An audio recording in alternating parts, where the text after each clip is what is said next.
Pemerintah kita dukung kalau pemerintah on the right track, dan pemerintah harus kita kritisi kalau ternyata membahayakan, gitu kan, nasib bangsa dan negara kita.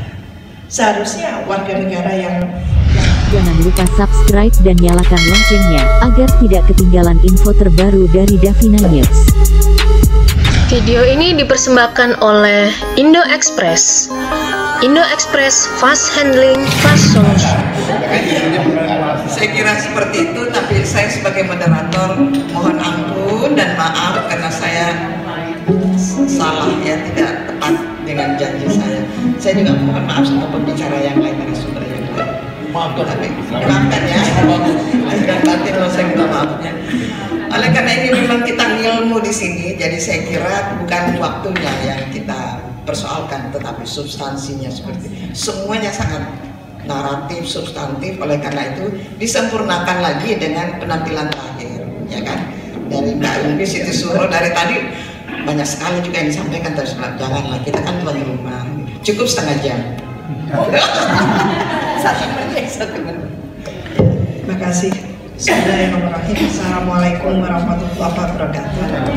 Selamat sore, salam sejahtera bagi kita semua, dan Om Swastiastu.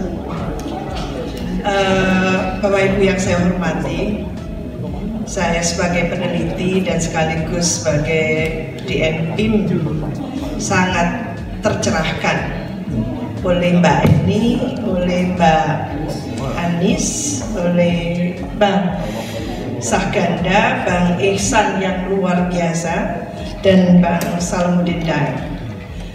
Saya berkeputusan ini sudah masalah habis, anti klimaks. Saya sengaja minta terakhir memang supaya anti klimaks. Jadi kalau saya sekarang menjadi penulis, katakan mulai tadi saya dengarkan, sebenarnya kalau saya tulis seperti itu, Indonesia terjangkit wabah kronis korupsi.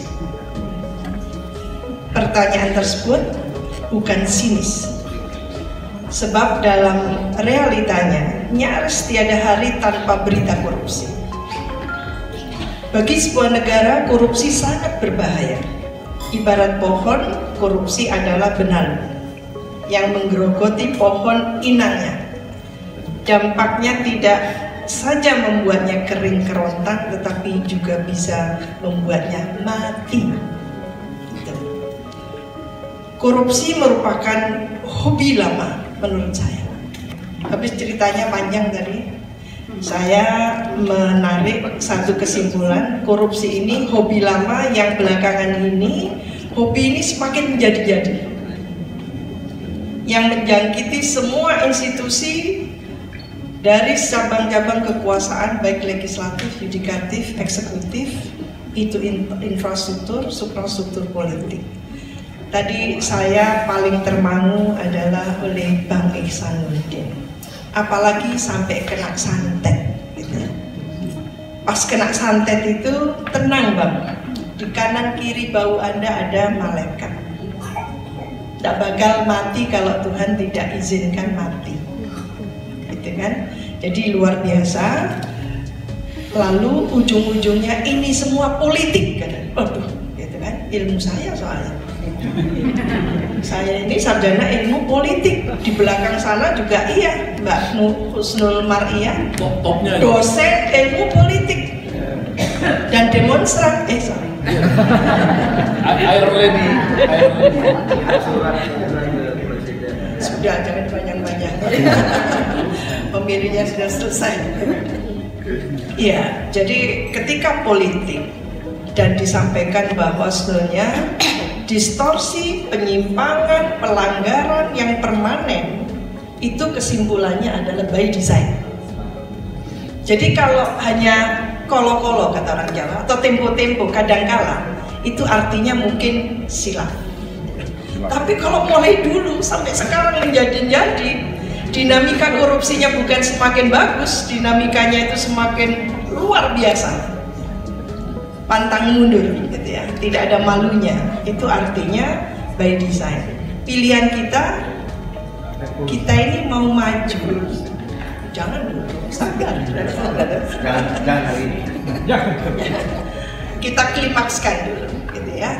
Jadi silang sengkarut tata kelola ekonomi, tata kelola BUMN kita, gitu ya. Tata kelola pemerintahan kita, gitu ya. Dan tadi disebutkan ini melanggar konstitusi, gitu ya. Itu kan luar biasa. Melanggar konstitusi hari gini melenggang. Apa yang salah pada negara ini? Di sini pergerakan Indonesia Maju yang Dewan Nasionalnya adalah berbagai. Tidak boleh lagi dikatakan ini sukuisme, ini agama tertentu. Tidak, di semua agama ada. Kita di DNP ini ada mulai Konghucu sampai Islam. Etnisitasnya dari Sabang sampai Merauke. Bahkan etnisitas juga tentu gitu ya. Kita tidak membedakan pribumi, tapi variatifnya luar biasa. Kita sedang concern Bapak Ibu sekalian. Kita sedang concern yang luar biasa. Saya tadi merinding banget, serius. Bukan sok halus saya, sok apa gitu. Rasanya mau nangis, tangan saya dingin. Bang Ihsan Nurdin, Anda terlalu banyak data. Sampai begini dia itu sebetulnya dia kuat sekali. Narasi-narasi yang kuat yang disampaikan seperti itu. Ini yang harusnya kita respon. Kalau kita cinta pada Indonesia.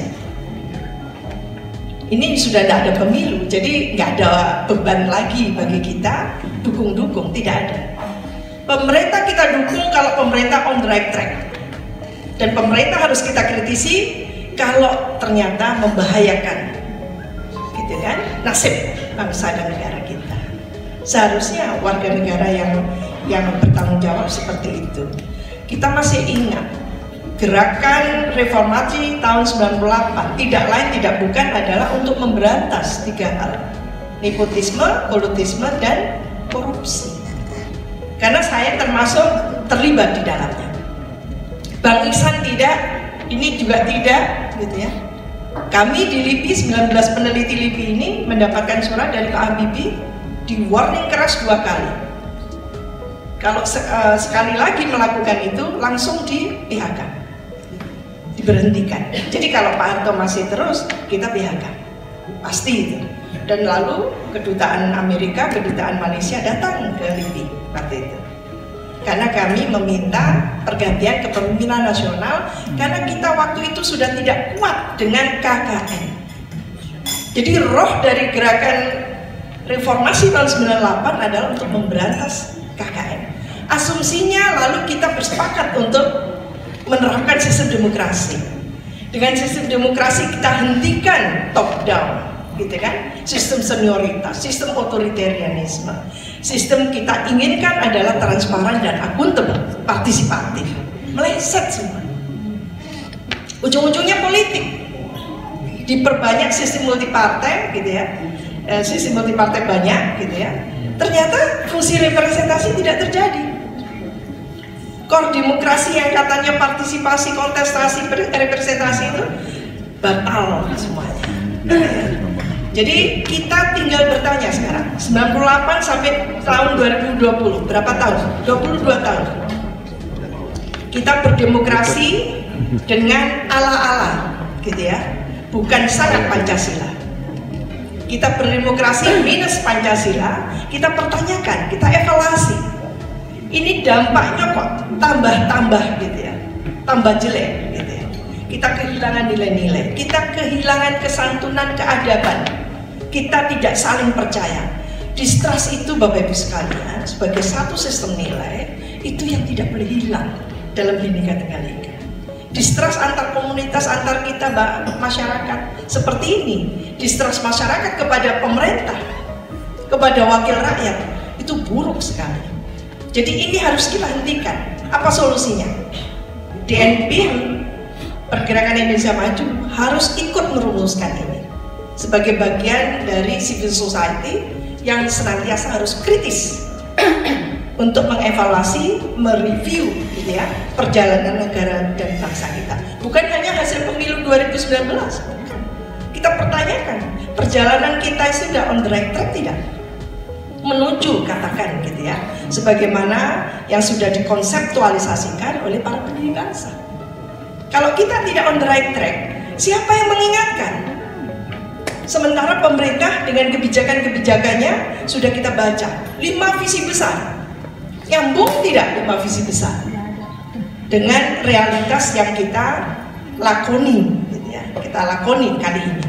Jadi kalau itu tidak, tentu ya menurut saya akan terjadi pembusukan dari dalam diri kita sendiri. Karena apa? Korupsi yang tak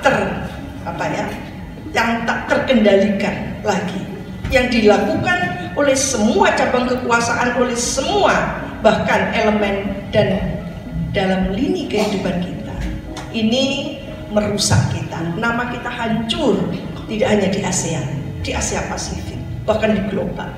Indonesia bohong. Budaya jujur sudah tidak melekat pada kita. Budaya jujur sudah tidak melekat pada kita. Kita bukan menjadi sosok-sosok yang trusted, gitu ya, yang kredibel. Ini yang harusnya tentu ya ormas-ormas keagamaan turun gunung untuk mengatakan itu. Kita ini krisis serius, gitu ya, dengan nilai-nilai. Gitu. Kita tidak membangun kejujuran dengan sistem demokrasi yang kita sepakati sejak tahun 98. So what? What's next? Gitu ya.